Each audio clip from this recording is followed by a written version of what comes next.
and he hit me alongside the head and almost knocked me out, and knocked my goggles off, knocked my respirator out of my mouth, and I panicked, and I pulled my weight belt, and I went, boop. I went about a foot, and I thought, oh, God. Oh, no, because I knew I was in at least 40 feet of water, and there I was. Well, I knew I had to back up, so I backed up I was in there probably 10, 15 feet.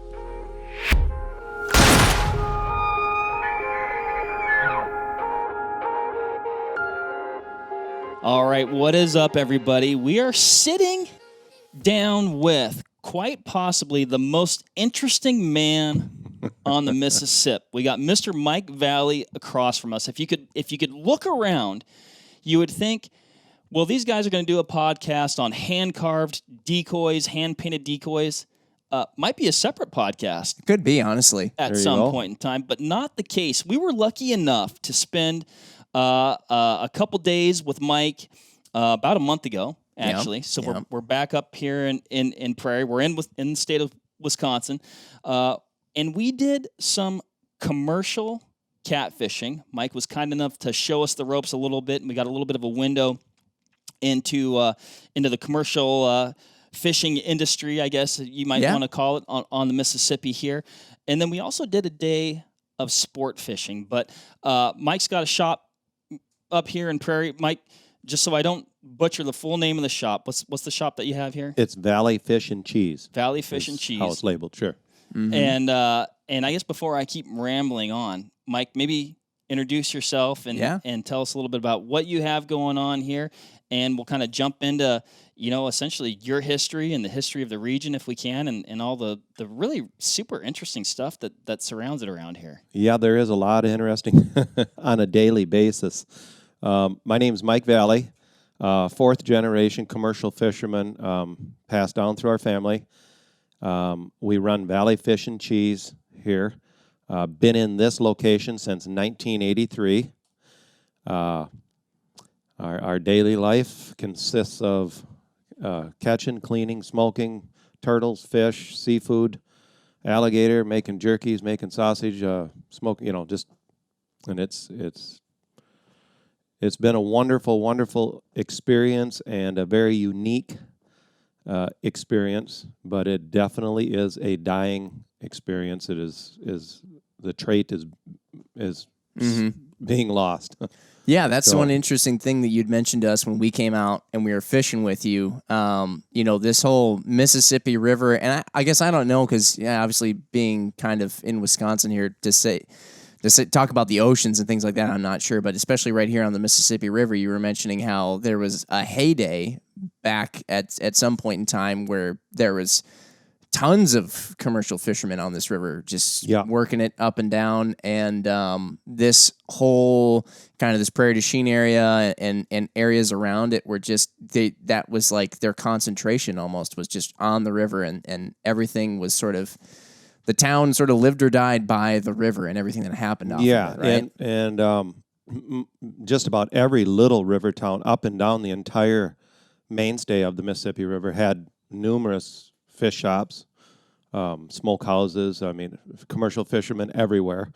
And it just slowly, I guess if I could put a date on it when I remember it starting to fade and dissipate, and would be in the mid-'80s. That would be when I kind of seen it started to slip and slowly, and it didn't just happen overnight or in a few years. It slowly dissipated, there's just, and, when I was a kid growing up, every kid in the entire neighborhood would have, if he had a chance to go to Disneyland or ride along with us raising nets, he'd go in with us raising nets. Now it's, you once in a great while you'll get a kid that wants to ride along, or there's a little, but nothing like it's wow, it's totally, it's definitely changed. To give you an idea, when my father had his market up until about 78, 79, in the mid 70s, in the area. So given in the area, I'm saying 35 miles downriver, 35 miles upriver. There were 125 part-time, full-time commercial fishermen. Okay. Now there's less than 10. Right. I think there's 4 here. Wow. So it's just and I'm 59, so I'm, it's going to short live for me, and I have no one to take over. So this end of the era will be done. Wow. What does it take? How does that work as far as like, I'm sure there's, or I would assume there's some sort of like permitting, right? Do you have to have a through the commercial- Wisconsin DNR. Yep. And are those limited? I mean, are there still No, like they're obtainable. 150 left, or how does Well, that work? I don't ever think there was a quote on them or a limit on. Okay. I mean, anyone can apply for it, and they're very reasonable. The bookkeeping end of it is kind of difficult, but no, you can, anyone can get it, but there's nobody applying for one. What makes you kind of? It seemed like I think I remember you saying you had a few theories around why people aren't applying for these as much, or being commercial fishermen like you are on the river. Is it just a matter of it's hard work? Well, it is hard work, and there again, there's not the market. Okay. There's not the market's just not there. Like I said, every little river town had a market, or umpteen of them. They were everywhere, and so there was no problem getting rid of your fish. Now it is a problem because there's so few left. It's like us here. I mean, I buy from basically 2 or 3 different people and myself, and that's it. I mean, we don't, we get all we need through that. So the market capability isn't there, and the money isn't there unless you actually own your own market like we do and create your own unique products, and you can create your own market. To give you an idea, I have a price list in the other room there that I had just found in the cabinet that my father gave me years ago. And in 1898, carp were 4 cents a pound. And in most markets today are paying between 12 and 15 cents. I pay 20. So if you do the math of, realistically, carp should be $4 a pound today. It's so the price. The price is just not on the wholesale end of it is just not there to retain. And that's what happened with most people. When 3M came to town and various factories came to town and around the area, people said, "To heck with this. We're out of this." Sold their stuff or whatever, and went to work. Where there was a guaranteed paycheck and probably somewhat more lucrative opportunities along with not as hard of work. That's kind of a tough thing to turn down, even if you love it. Well, in 1979, I graduated from high school, and I was doing sign painting and doing the decoy carving and making carvings, but it was primarily doing sign painting full time. Kind of getting out of the commercial fishing industry because it was starting to fail, it was starting to fall apart. And so in 1980, I sold everything I had.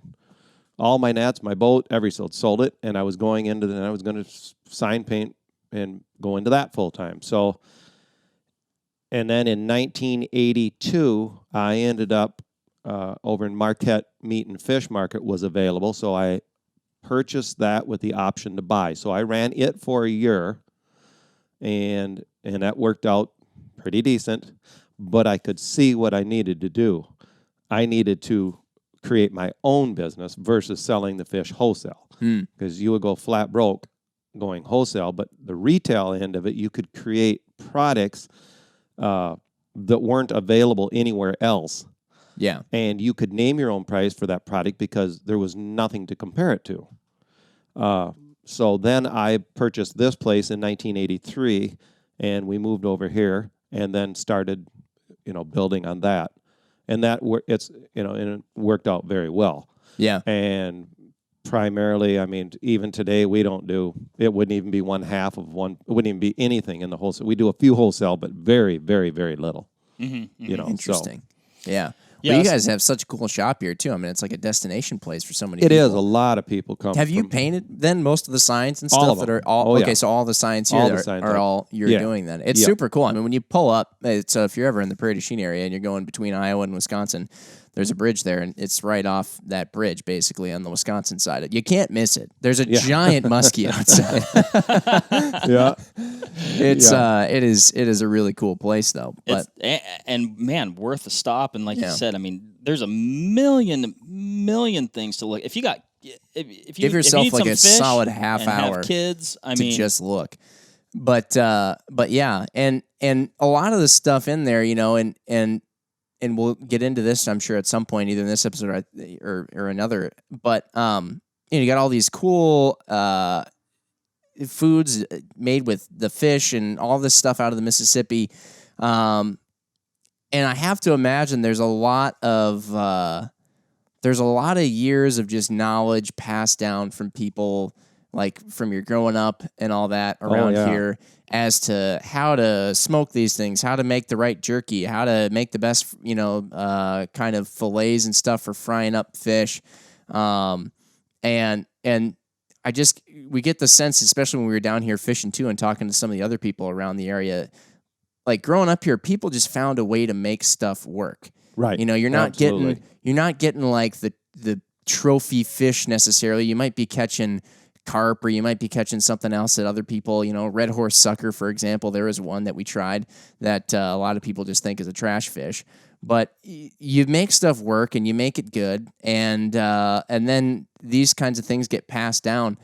That must have been pretty cool growing up with Oh, that. it was. And it was, you know, and I thank God every day that I took it to heart and looked, learned, and listened and captured a lot of it, you know, because it's there again, it's been lost. You know, there's so many things that were done back then that are completely lost today. Yeah. I mean, it's like canning vegetables, or my grandfather and my grandma, they canned everything. I mean, you didn't go to the store and buy a can of green beans or corn. You canned it. You went down in this fruit cellar and the root cellar, and you got it. You know. Yep. I can remember they used to they do like 1,500 pounds of potatoes, and they'd finely grade them and run them through a hand cranked grinder, lay them on a giant screen, and smoke them lightly smoke them till they were completely dry, and that's where you got your instant potato buds that were real potatoes. And smoked. And smoked. Yeah, and it was, Bet but I that mean, was it's stuff pretty like tasty. that, you know, onions. I mean, all of our onions were dried in the smokehouse. Yeah. And just little things, you know. All the canned salmon was made out of carp, and you literally people would just go nuts. They go, "Oh my gosh, is this great?" You know, but it was all carp, you know. But it's just you just didn't go to the store and just, you know, you made it, or you grew it, and Right. you know. That I love that. That's super cool. And I seem to remember last time we were here as well, you guys were talking a lot about the clamming Yeah. around here as Yep. well. And that used to be like a really big thing because there used to be like a big button factory here, and they would make buttons out of the clam shells or something. Well, my great-great-grandmother, they had a button cutting factory in Muscatine, Iowa, which was kind of the headquarters, the epicenter of the button cutting industry. But I mean, everybody on the river clammed. Literally, I mean, that was kind of a staple. You'd commercial fish in the morning and clam in the afternoon, or vice versa, depending on what you were doing. But I mean, everybody clammed, and now that pretty much 1998, 99 was it. It was overdone, and it's, you know, that's something that's been done for hundreds and hundreds of years. How did that work when you guys were clamming? What were you guys doing? Was it on the shore, or did you actually go underwater? And well, I have over 10,000 hours on the bottom diving, just diving myself on the Mississippi River. That's pretty significant. And it's pretty rare that you can see your hand in front of your face. Yeah. It's pitch black, so everything's by feel. And we were as far down as Fort Madison, Iowa, and as far north as Minneapolis. I mean, some days we were clamming Lake Pepin, sometimes we were here, Ferryville, didn't matter, wherever. And then there was also the old-time brailing, was called brailing, which were braille boats, which was 16-foot bars, usually as a rule. One bar off the front of the boat, one bar off the back of the boat, and one bar in the boat. So it's called clam fishing because you're dragging this bar, and the clams bite onto the hooks.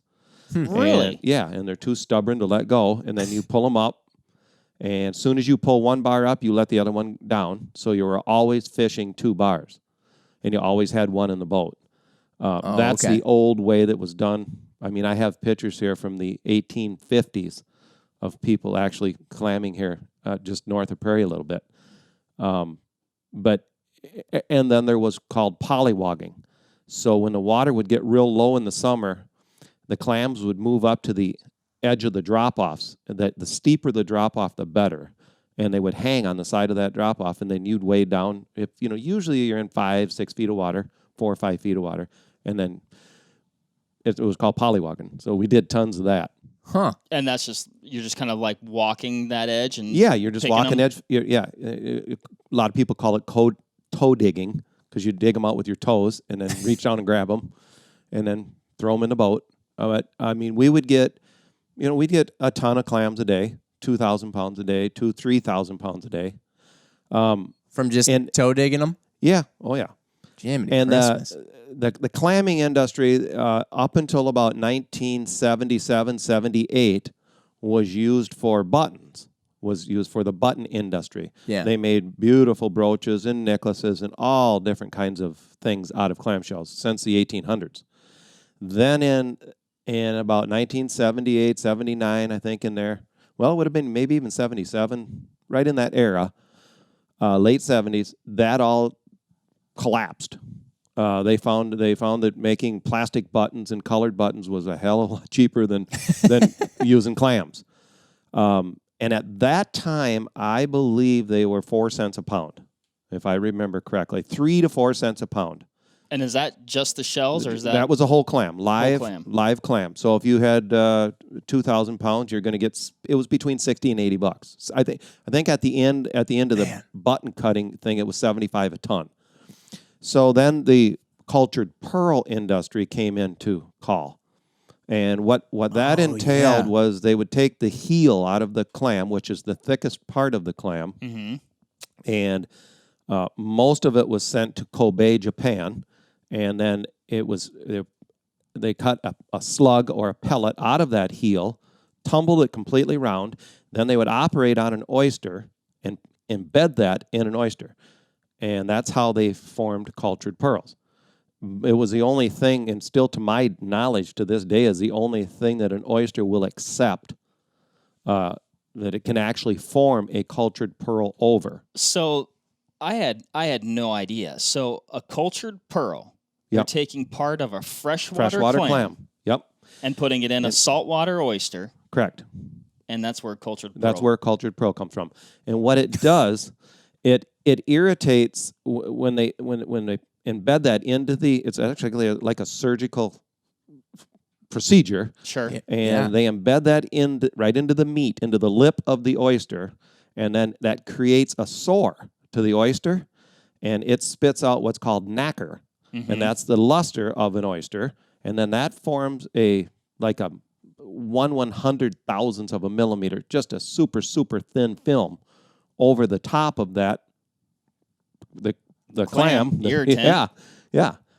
And wow. Yeah, it was quite and so that went on, and then about 1980, they went up to a dime a pound.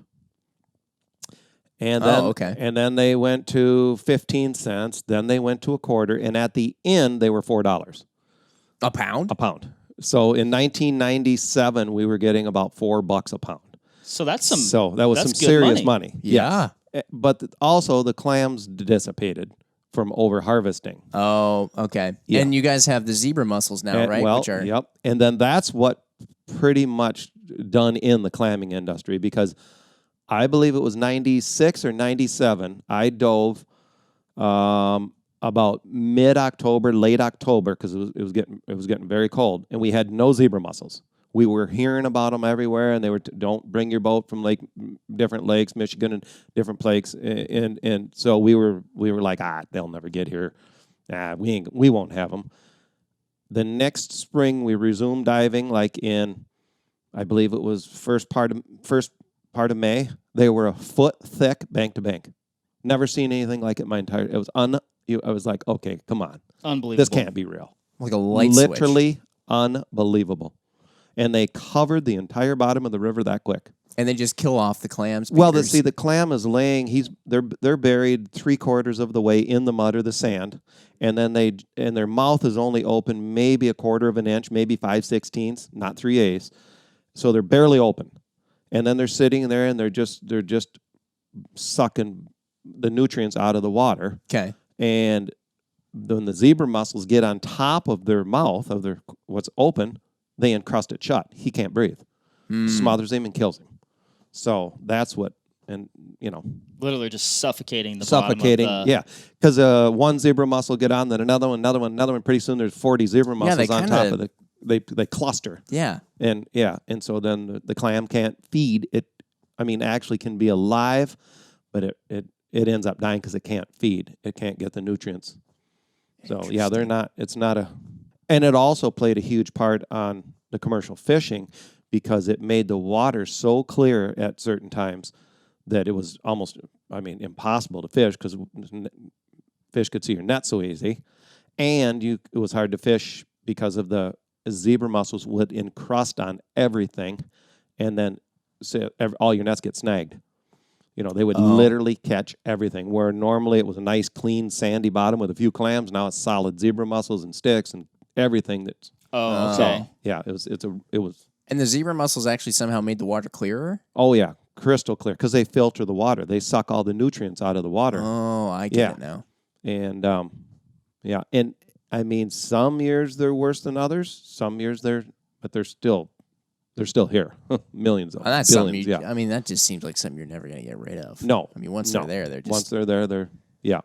Good gravy. Yep. Has there been has it gotten just progressively worse, or was it like this giant, almost zebra mussel bomb went off, and now the river's kind of hitting maybe an equilibrium again, or is it just something that's progressively just getting worse? It's not getting worse. I would actually say it's getting better as far as the zebra mussels go.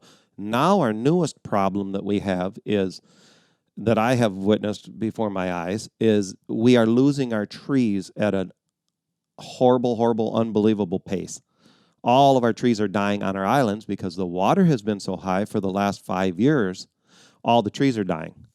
So we are losing islands at unbelievable pace. And so the trees are what kind of maintain the island? The trees maintain the island because the root system holds the island together. It holds it all there, yeah. So then the trees are dead and they fall over and the island whatever disappears. their roots were in just gets eroded away. Yes.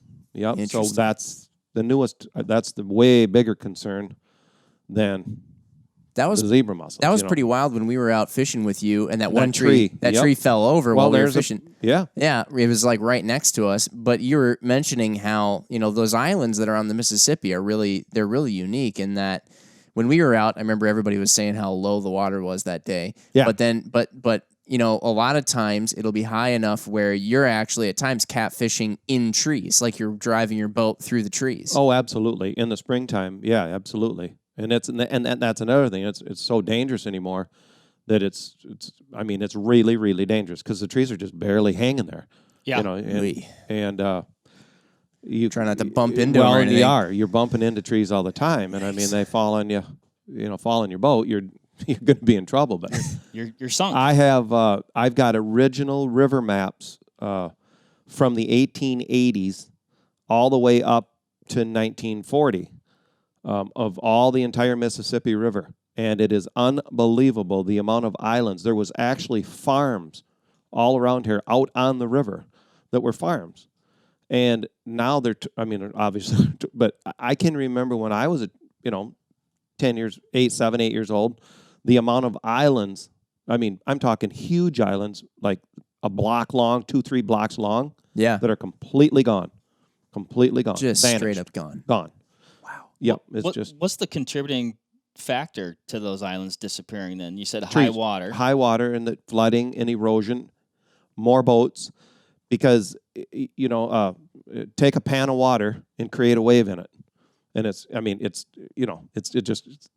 wave goes on and on and on. And when I was a kid, if you've seen 5 boats all day, it was pretty amazing. Okay. Because if your motor broke down, you're in trouble. Because there ain't probably nobody going to come by.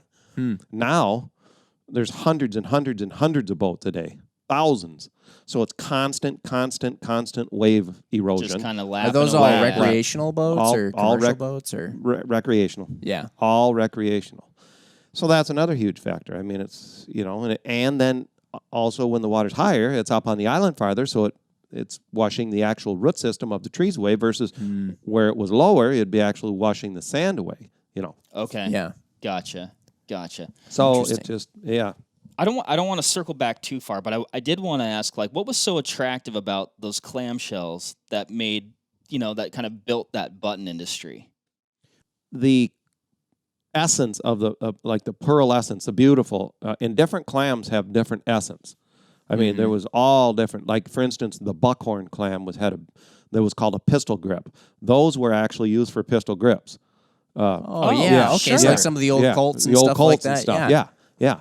Oh, no way. But there's purple sand shells. There was pink sand shells. There was lavender. There was all these beautiful different colored shells that they could use for buttons and brooches and belt buckles and all this different stuff. That was and the abundancy of it. It was, literally almost every river system in the U.S. has clams in it. Yeah.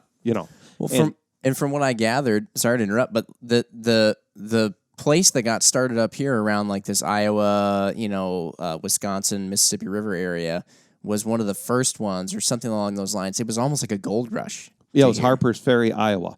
And there's another thing I wanted to touch base on too is, so if you take a clam and you crack it at the heel, which the clam buyers would do to test the quality of the clam, and you crack it at the heel, and if there's brown lines going through it, lots of brown lines going through it, they ain't buying it for this, because it was rotten layers. It was rotted layers but you want a nice crystal clear white, beautiful clarity to the clam. Reason why? So you go to all that work of cutting that pellet, embedding it in the oyster, and then you've got the brown line, and it's half rotten, and the pearl falls apart. You drop it on the floor, it's going to explode because it's rotten. Yeah. See, the inside of it is not strong enough to maintain a ring or a brooch, or, you'd hit your ring on the counter and bang. So it was very important that the quality of the clam, was good. And different parts, there's lots of different beds, and I don't know if it was the calcium deposits in the river. I would presume that but there are certain beds that every single clam was junk. You just didn't. You just didn't go on them because Weird. you weren't. They were just junk. Stay away from it. You just stay away from it because they're junk. Interesting. Are those spoons on the lampshade? Are those made out of clam shells? Those are clam shells. Yes, and these are about 1890 to 1920. Wow. Yeah, and that's another thing. There was tons and tons of lure industries that made. There was everything. It was just amazing what was made out of them.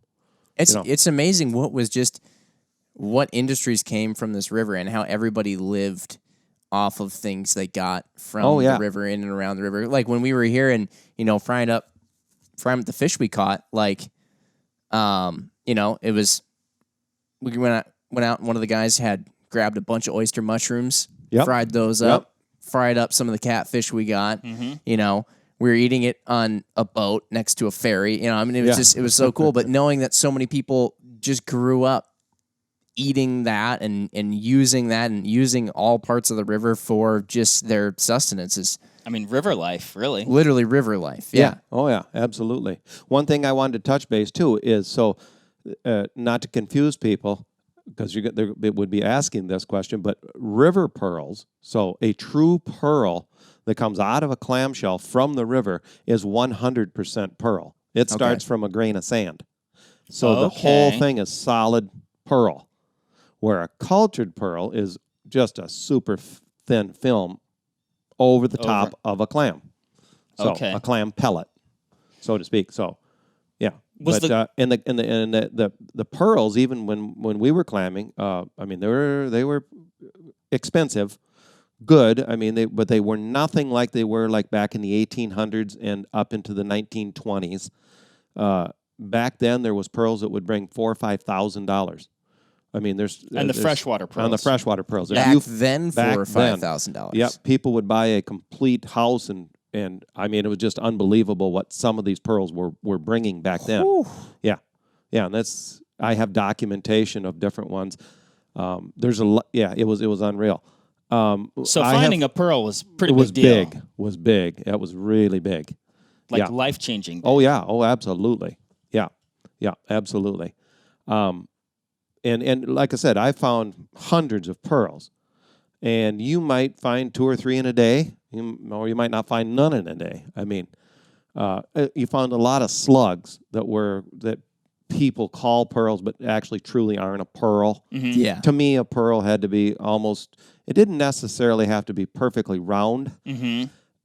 But a quality pearl is perfectly round, and it could be a button pearl, flat on the bottom, but perfectly round on top. Okay. But to find an actual, say, a 10, 12 millimeter, actually 100% perfectly round pearl is extremely rare. Yeah. Very rare. Mm-hmm. Mm-hmm. But different parts of the country when we were clamming, like North Dakota, had beautiful, beautiful pink lavender pearls when you'd find one. It would be purple. And northern Minnesota had peach-colored ones. I mean, in here you would find black ones, gold ones, peach-colored ones, white ones. But it's in the soil. See, the sediment in the soil is what's in the calcium. Sure. Deposits makes whatever color pearl you were getting. But I mean, it does remind me of. I mean, you see just different colored gemstones, right? Sure, That have absolutely. to do with the whatever's in those rocks, lay of the the land, minerals yeah. and things like Sure. that. So it's interesting that like the parallels, I guess, I see between Yeah. the color. Yeah. Of, And probably I think I think I may have found like 4 doubles where 2 perfect pearls in one clam, and that is extremely rare. That's very, very rare. Man. So, but that's really cool when you open the clam up and Yeah. yeah. Did you buy your shop off those? I think the most I ever got it for a pearl was 3,500. oh wow! Yeah, but I That's mean, a pretty lot of solid. pearls we sold for 300 to 600. Yeah. But then again, there was a lot more pearls back then because there was a lot more people doing it. Yeah. So And there was a lot more clams, right? yes, Yeah. there was a lot of clams. Yep. Are some of those species of clams are they gone now? Oh yeah, yep. There was the pistol grip is pretty much primarily gone. There's a few on inland rivers. Okay. There's a Blackfoot. There's a lot of extinct ones. Shoot. Yeah. And there's some here and there. The Higgins eye is pretty rare out here. The green grass mucket is pretty, there's not many. But different areas like La Crosse out of Goose Island, there was a ton of beautiful maple leaves and pigtoes. That was more maple leaves than, just beautiful. And then certain places there's washboards, and they grow in beds.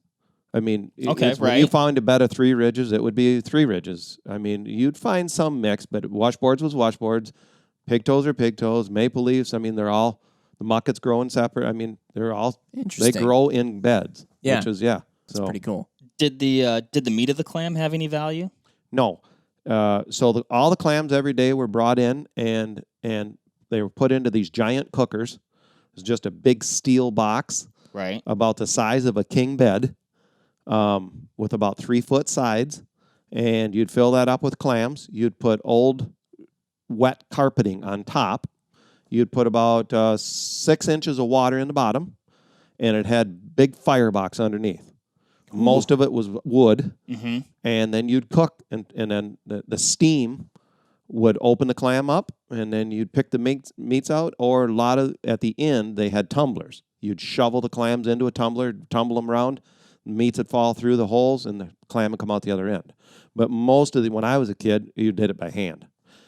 And then we were saving the meats. We'd put them in 55-gallon paper barrels, and we'd put a foot of clam meats and a layer of salt, about 3 inches of salt, and a layer of clam meats, layer of salt, and then we'd put a lid on it, and we'd leave it sit for a year. And that we were using for catfish bait.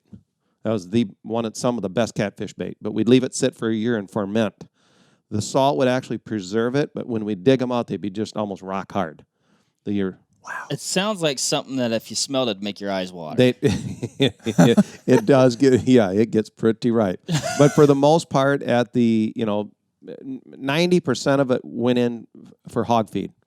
Hog farmers took it. Chicken farmers took it. Really? Yeah. Yep. Okay. Yep. So it's not just getting discarded. No, then. it wasn't. No. Man, no. I tell you, everything gets used around here. It's Yeah, amazing. it was. Yep.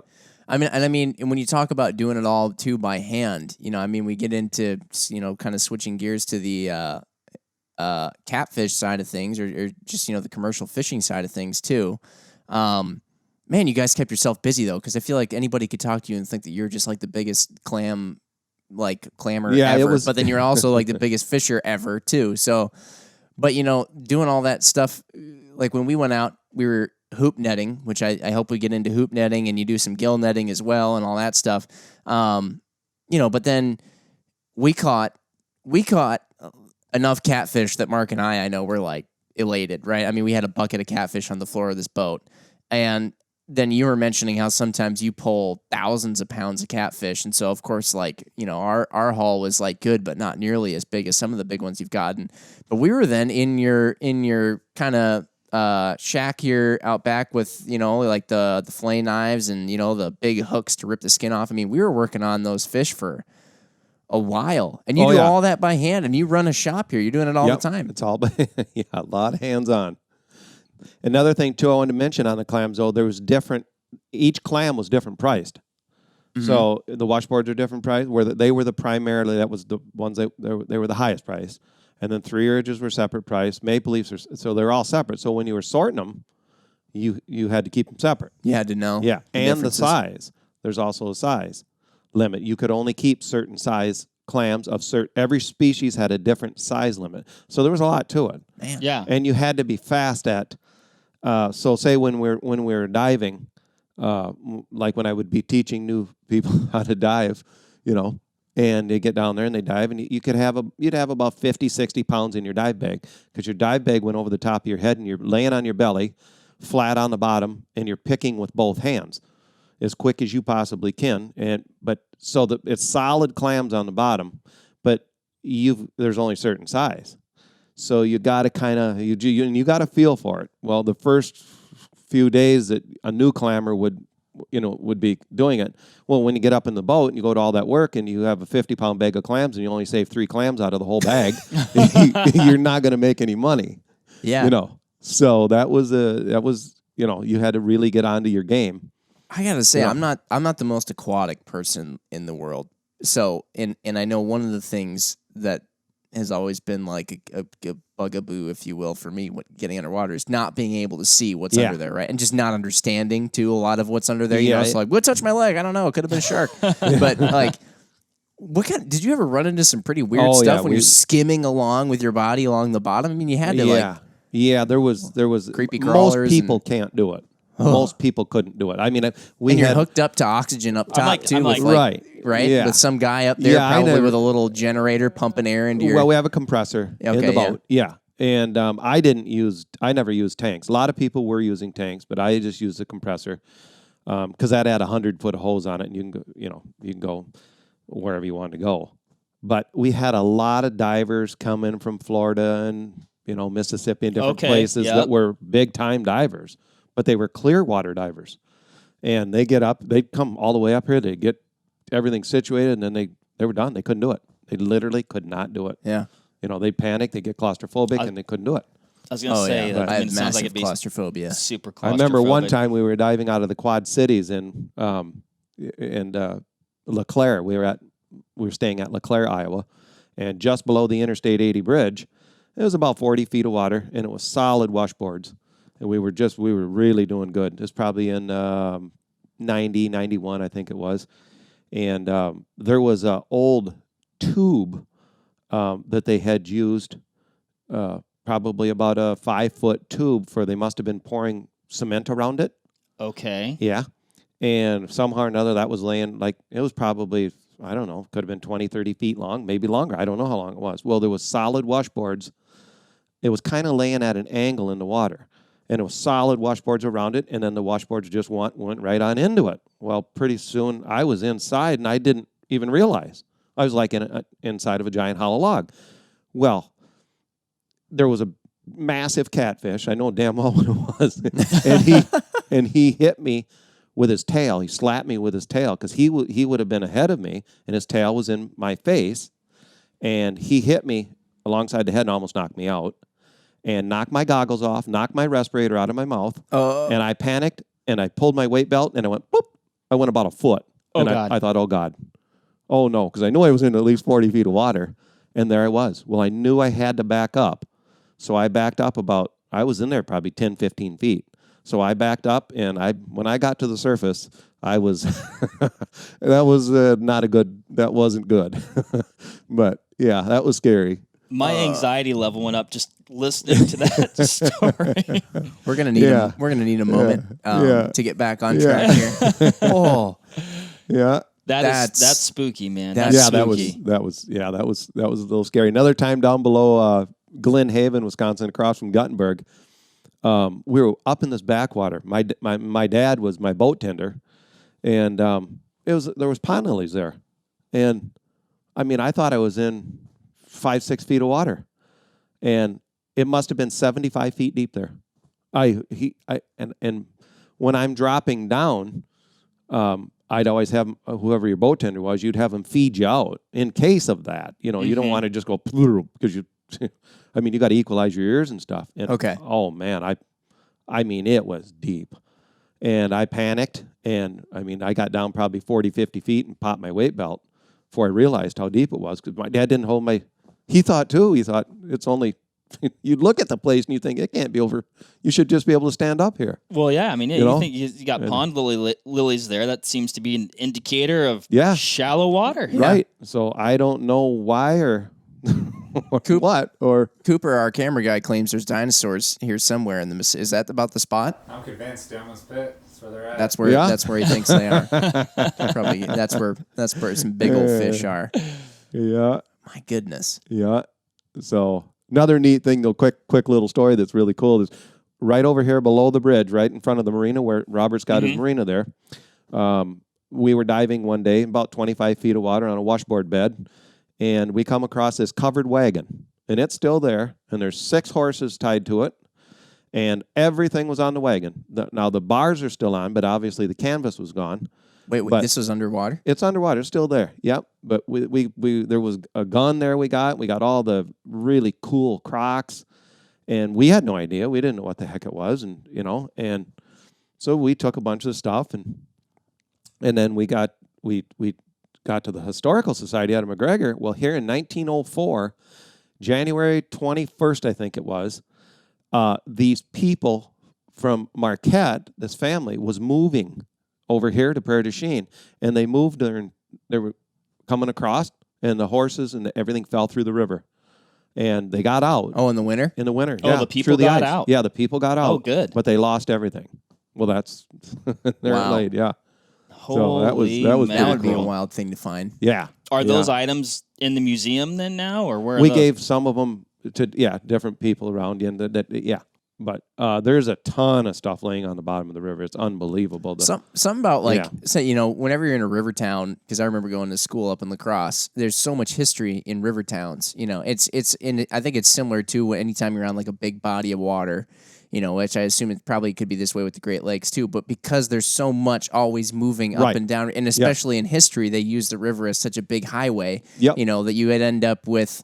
There's you'll find a lot of French influence around here with the fur traders, and then you go down a little bit further on the Mississippi, and then there's other influences that find their way up and down the Mississippi. It's really unique, and just finding historical things like that on rivers. It just tends to happen more than when you're just on some big old patch of flat land or something like that. Yeah, for sure. Yeah, there's a lot of neat. We found tons of neat things under.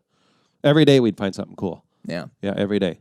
Yeah, we actually found a wild boar skull up by rhinoceros by the mouth, just above the mouth of the Yellow River, and that dated back to the 1600s. Whoa! Yeah, so that was really wild. neat. That's old. That's old. Yeah. My goodness. Found an elk skull, half of an elk skull. I mean, that's And is that stuff pretty preserved down there then? Yeah, it is actually. It is amazing how. Yeah.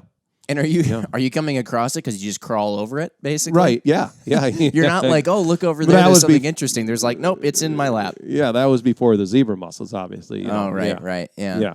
Huh. But Man. there's wild. some neat things pretty cool. So we got to talk about fishing too. I was gonna say we got to talk about fishing. So when we were here, like I said, we did hoop netting. Right. Yep. And I guess just like, and then I know one of the other ones I mentioned too that we've heard you talk about is gill netting. What do you, so when you're out commercial fishing, how does that differ from just somebody out sport fishing, rod and reel kind of style? Well, commercial fishing is you're using nets. Yep. For one thing. Yep.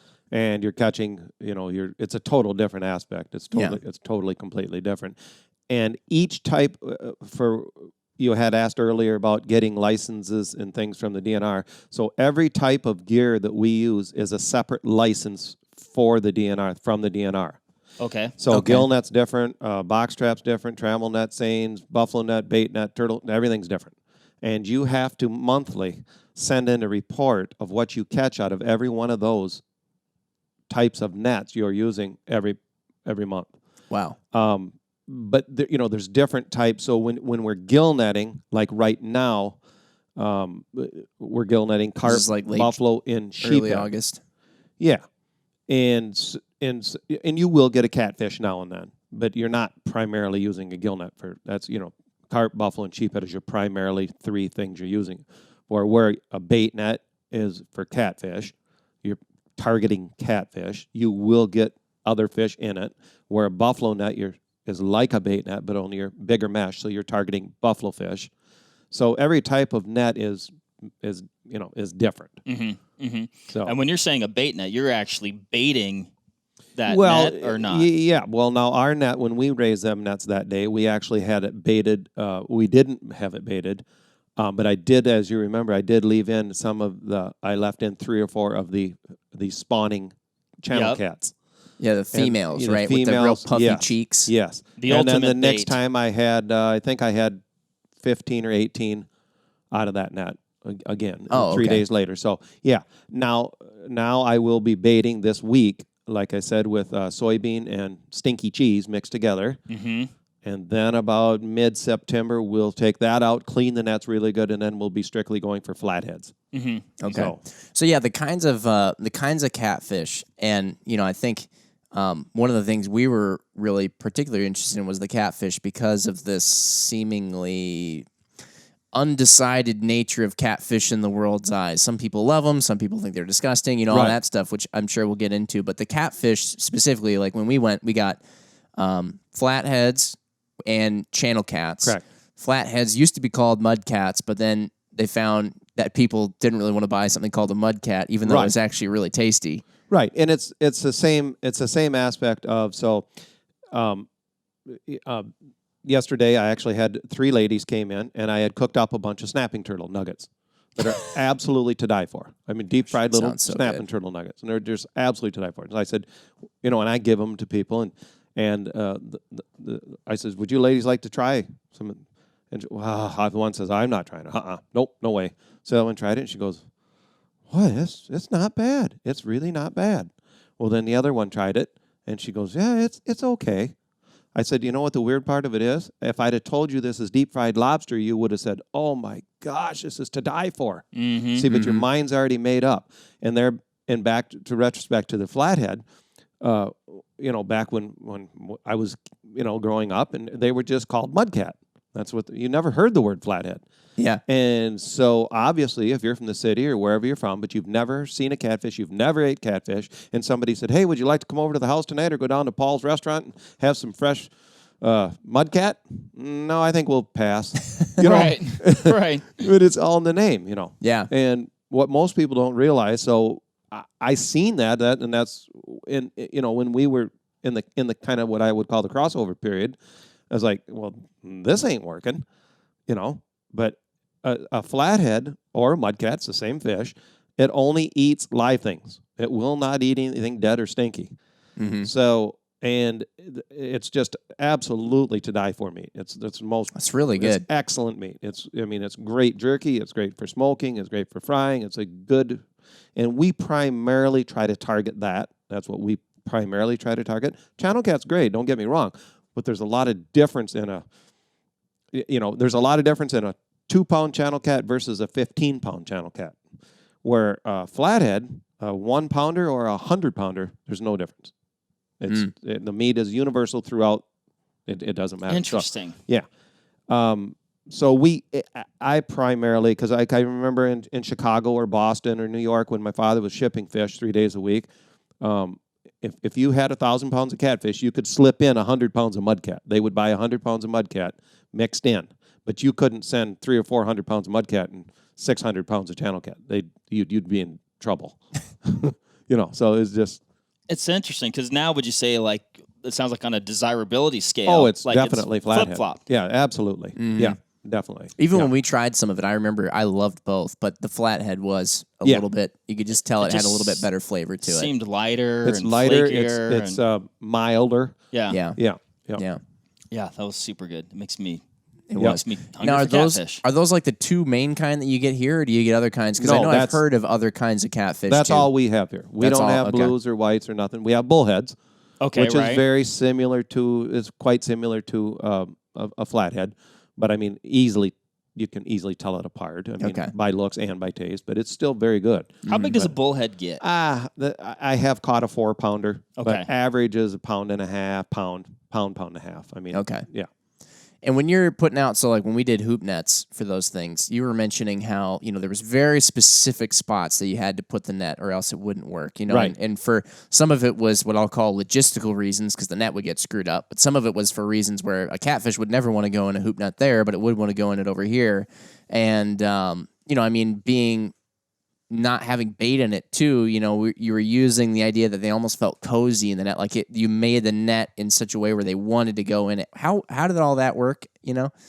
Yeah, and current is a hugely important factor. Whether you're fishing with a pole or a net, it doesn't matter. You got to have the correct current.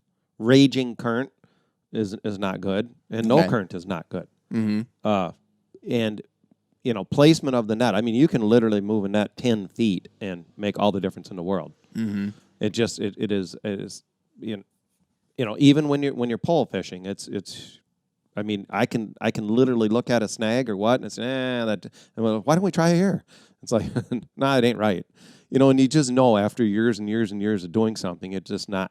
The water depth, the water speed, the snag, the bank, it's just all plays a factor in it, Yeah, whether it's like a shallow bank gradually going into the water or it comes up and then kind of a steep drop. Right. Yeah. And you want a steep drop. For catfish, you want a deep, steep drop. And like I said, too, channel cat are completely different than flathead. They go for different things. Yeah, they don't hang together. Okay. It's like a snapping turtle and a softshell turtle. They don't like one another. They don't want to be around one another. And it's the same thing with a flathead and a channel cat. I mean, they're kind of close in the similarity areas, but they're different. I'm sure you've had them come up in the same net before. Oh, yeah, you'll get them in the same net. It seemed like the one net we pulled up was just all channel cat. And the other one we pulled up was like a couple of flatheads. Right, right, yeah. Huh. Yeah, that is interesting. That first one we pulled that had that big the nice flathead in it. Yep. Yeah. And I think we had just one more smaller flathead. Right. But same fish. And then that one, that last one, the grand finale. All those channel cats that came up. Yeah. Loaded. That was cool. Now, to give you an idea, that and that's something else we'll mention too, is all my nets I make myself. I hand knit them. My goodness. Therefore, when I was a kid, what can't he do? Seriously, just everything. Did you make your own boat too? I have made mini boats. out of wood. Not this one's aluminum. Jim, quit asking stupid questions. But right. But I mean, when I was a kid, and I mean, everybody hand knitted their net. Everybody made nets. Now I don't. I mean, I can name you the two people that I have taught to make nets. That those are still. But other than that, I couldn't name you anyone else that makes nets. There's nobody. Man. That's a lost thing. But just to give you an idea, that's a 9-hoop, 3-throat net. That's what I fish. Mm-hmm. So in that net that day had about 125 pounds of channel cat in it. Okay. And poundage wise, I had 1,700 pounds of channel cat out of one of those nets, the same net once. Oh, 1,700. unbelievable. Yeah, it was solid from front to back, and that was in the woods. Goodness. That was in That was springtime in the woods. Okay. And many times quite a few different times we've had 1,000. I mean, do you have to just drag that one to shore then? I mean, Yeah, how do you even? you can't. Yeah, or dip it out. You get to the tail line and you dip it. You start dipping and dipping and dipping because you ain't just gonna pulling dip fish net, out. Dip net. Yeah. Yeah. Yeah. Okay. And so when you say 9 ring, 3 throat or something, 9 hoop, 3 throat, so that was where they actually get narrower to wider? Isn't that how it works? So like at the opening, it's narrower, and at the end of the net, it's wider? Or is it the other way around? It's the other way around. Okay. Yeah. And see, these are what we call 3.5. So if somebody says, I'm fishing 4 foot, I'm fishing 3 foot, I'm fishing 2 foot, that's the front hoop up and down. Okay. The depth of the front hoop. So my nets are 3.5, so 42 inches roughly on the front hoop opening up and down. So 9 hoop, 3 throat. Most people, 99% of people are fishing 7 hoop, 2 throat. For flatheads, it's just a world of difference. And there again, the different throat design. I can design a net that you will not catch a flathead out of. You will only catch channel cat and vice versa. But mine are kind of a universal, so they work for both. But there's a world of difference in nets as well, is making nets. Yeah, and for those trying to picture these things, because I know before we got here, you had mentioned, we're gonna commercial net catfish, and these hoop nets are really, in my opinion, they're really unique. Not at all what I pictured. I've been around some gill netting, and then you look at the saltwater stuff where you've got purse seining or whatever. But and maybe you do some of the stuff on the river here. I don't know, but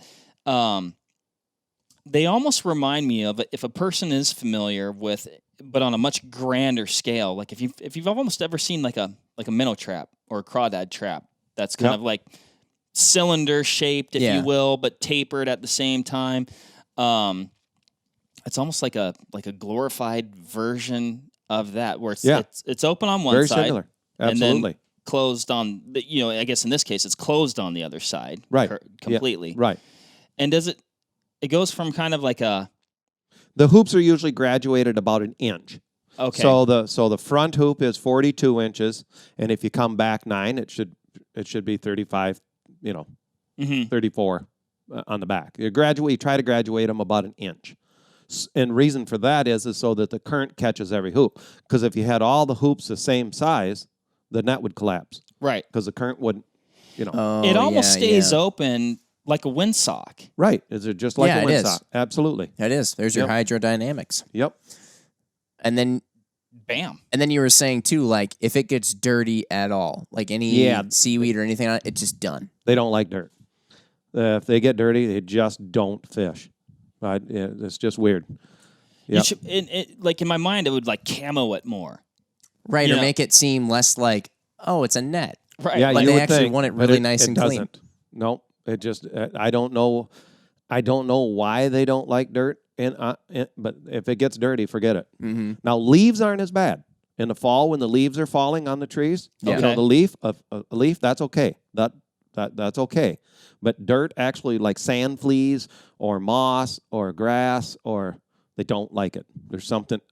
It's just weird, Yeah, interesting. Yeah, Mike. One of the questions that I was wondering too. So there were some occasions when we pulled up the nets, there were other fish in there other than catfish, but there was once where there was a walleye in there. Mark, you got a picture with it. It was a pretty sweet walleye. We tossed that back. That's more of a game or a sport fish? Sport fish, yeah. And so then there's other fish, though, that we could keep, which is that what you call rough fish? Rough fish, yeah. Like a quillback. I think we had a quillback. Red horse suckers, is a sheephead. Right. They're all considered, buffalo, carp, sheephead, suckers, quillback, they're all considered rough fish. A lot of fish that people oftentimes poo-hoo, right? Right. They don't really think that they're any good. Yeah.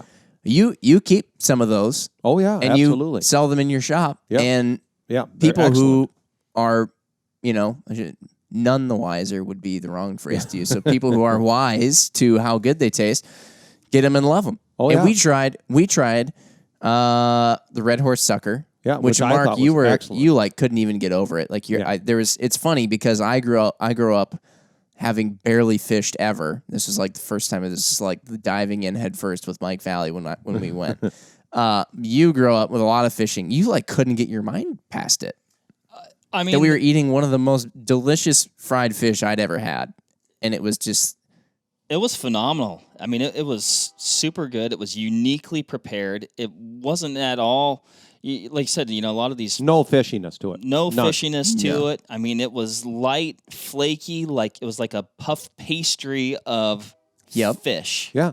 Yep. It was like a almost like a picture, almost like the texture of a pork rind. yes, but 100%. but I called tasted it like fish fish. rind. It wasn't fishy. Yeah, it was and- just fish. And to fill in on that, that was scored, is what was called scored. Yeah, Now, right. a lot of people in southern states, I mean, even lower Illinois, mid Illinois, that's what they do, and most of it is buffalo fish.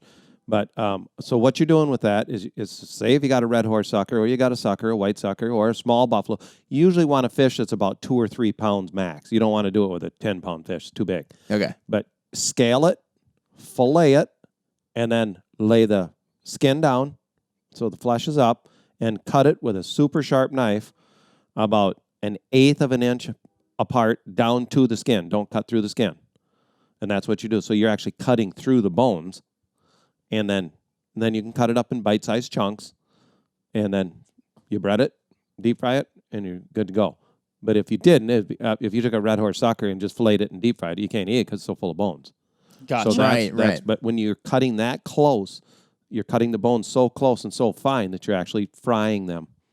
Yeah, it's like you create so much surface area Right. in there by opening up all the area where those bones inside the meat are Yeah. for the oil to get in when you fry it, that the oil is so hot it gets in there, and it actually we were eating the bones essentially, right? It's just that absolutely. they were so fried Yeah. up that they were almost crispy and fry like Right. Yeah. Yep. And so themselves. and you were just going one way. You weren't like One way. cross No, no. hatching it or anything No, like that. no. Just scoring it. No, you don't want to cross hatch it because then it'll fall apart. Okay. It'll all fall apart. Sure.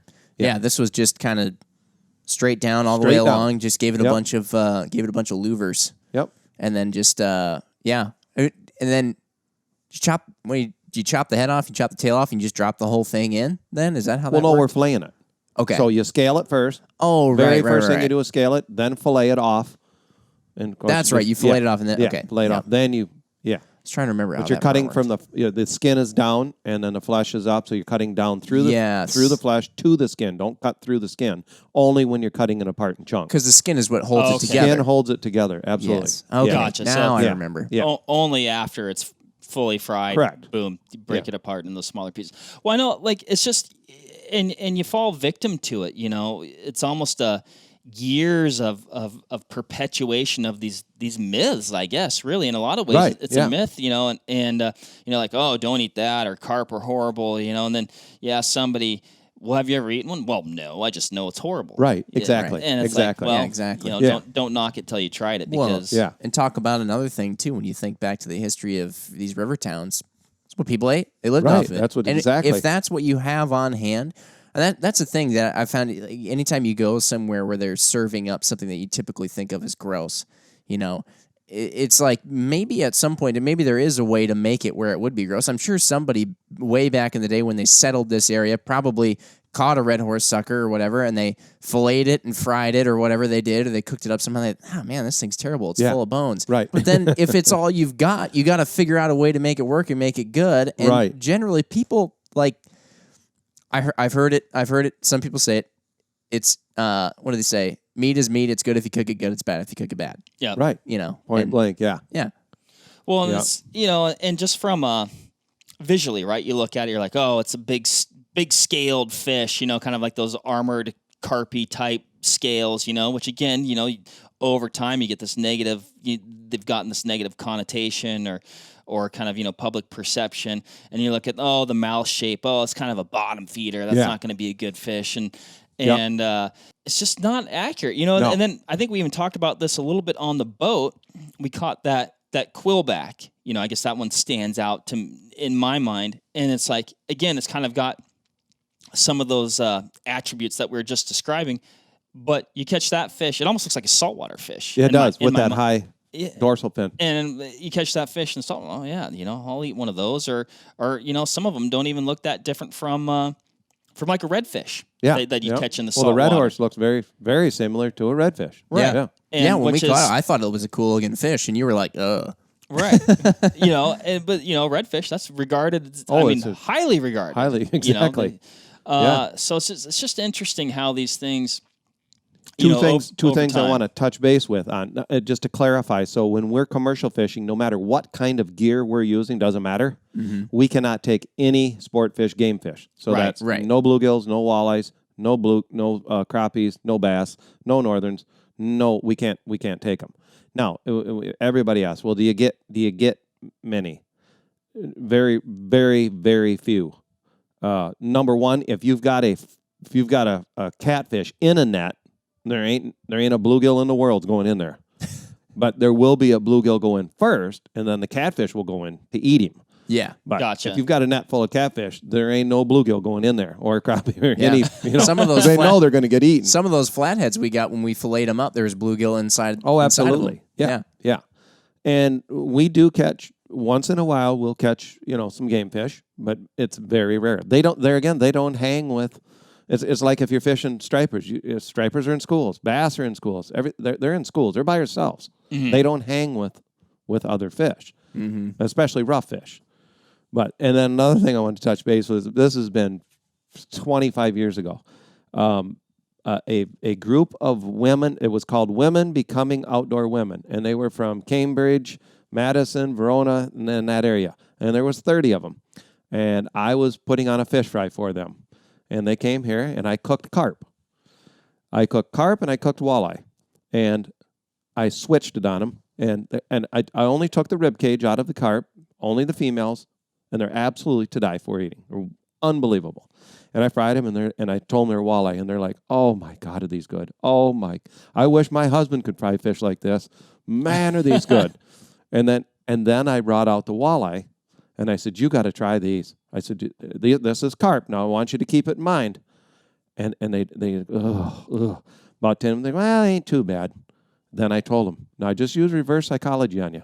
No, see, but it's all in your head, Yeah. The carp they absolutely loved, and the walleye, they were okay, but, it's like. Amazing. Yeah. Well, and you learn over time, like even just going back to the visual thing, like you look at like a Dungeness crab or a lobster. Yeah, you'd look at it and you'd go, ugh. They're like space aliens of the seafloor, Yeah. like sea spiders. Yeah. And yet you look at it, you go, God, I cannot wait to eat that thing. Yeah. Yeah. And I think it's just, you just got to kind of train your mind and maybe think a little bit Yeah.